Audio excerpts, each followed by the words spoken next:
गेल्या केवळ एका आठवड्यात सोन्याच्या भावात प्रति 10 ग्रॅम 5,000 रुपयांची तर चांदीच्या भावात प्रति किलो तब्बल 26,000 रुपयांची प्रचंड वाढ झाली।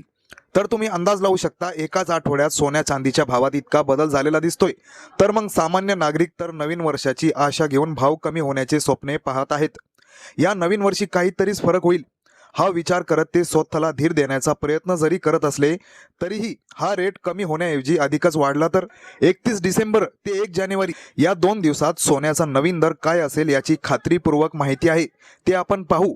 पण सोने चांदीचा हा दर एवढ्या झपाट्याने का वाढत आहेत, त्याचं मुख्य कारण काय, याबद्दल अजूनही बऱ्याचशा जणांना कोणतीही माहिती नाही। या लक्षणीय वाढ होण्याचं मुख्य व सर्वात मोठं कारण म्हणजे अनेक देशांच्या मध्यवर्ती बँकांकडून मोठ्या प्रमाणावर केली जाणारी सोने खरेदी होय।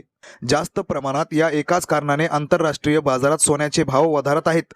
आणि इतर मुख्य कारणे म्हणजे आंतरराष्ट्रीय पातळीवरील युद्ध सदृश्य वातावरण, राजकीय अस्थिरता आणि आर्थिक अनिश्चितता ही या दरवाढी मागची कारणे असल्याचे तज्ज्ञांचे म्हणणे आहे। जेव्हा जेव्हा जागतिक स्तरावर किंवा शेअर बाजारात अनिश्चितता निर्माण होते, तेव्हा सुरक्षित गुंतवणूक म्हणून गुंतवणूकदार सोन्या चांदीकडे वळतात। या व्यतिरिक्त अमेरिकन डॉलरमध्ये होणारे चढ उतार हे देखील एक मोठं कारण आहे। जोपर्यंत जागतिक परिस्थिती स्थिर होत नाही तोपर्यंत ही दरवाढ अशी सुरू राहण्याची चिन्हे आहेत। राहिला प्रश्न 2026 या सुरुवातीच्या महिन्यात, तर तुमच्यासाठी ही आनंद वार्ता नसून धक्कादायक संकेत आहे। कारण सराफा व्यावसायिकांच्या अंदाजानुसार जर आंतरराष्ट्रीय बाजारातील स्थिती अशीच राहिली तर सोन्याचे दर लवकरच 1.5 लाख रुपयांच्या पुढे जातील। तसेच चांदीचे दरही 2.5 लाख रुपयांच्या आसपास पोहोचण्याची शक्यता नाकारता येत नाही। 9 वर्षाच्या स्वागतालाच मौल्यवान धातूंचे हे वाढलेले भाव सर्वसामान्याच्या खिशाला चांगलीच झड पोहोचणार आहेत। तरीही सुरक्षित गुंतवणूक म्हणून सोन्याला असलेली मागणी कायम असल्याचे बाजारपेठेत पाहायला मिळत आहे। तर 31 डिसेंबर व 1 जानेवारी रोजी नवीन दर काय असेल? 31 डिसेंबर ते 1 जानेवारी या दरम्यान सोन्याचे भाव जीएसटी शिवाय 1,39,200 रुपयावर पोहोचेल, तर जीएसटी सह हे दर 1,44,140 रुपयावर गेलेला पाहायला मिळेल। अर्थात जानेवारीत रेट कमी होईल अशी आशा आपण तीळ मात्र करू शकत नाही, कारण हा दर कमी न होता अधिकच वाढणार याची दाट शक्यता आहे।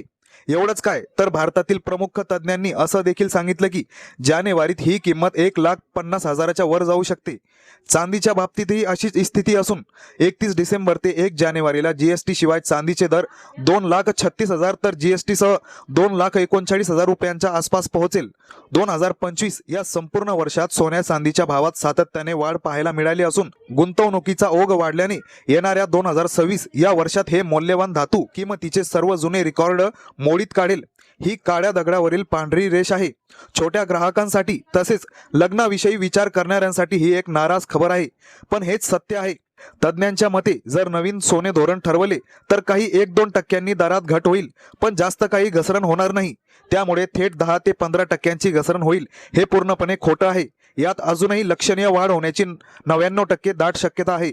तर सोने चांदीचा दर तसेच महत्त्वाचे नवीन अपडेट जाणून घेण्यासाठी आपल्या मराठी चॅनलला सबस्क्राईब नक्कीच करा।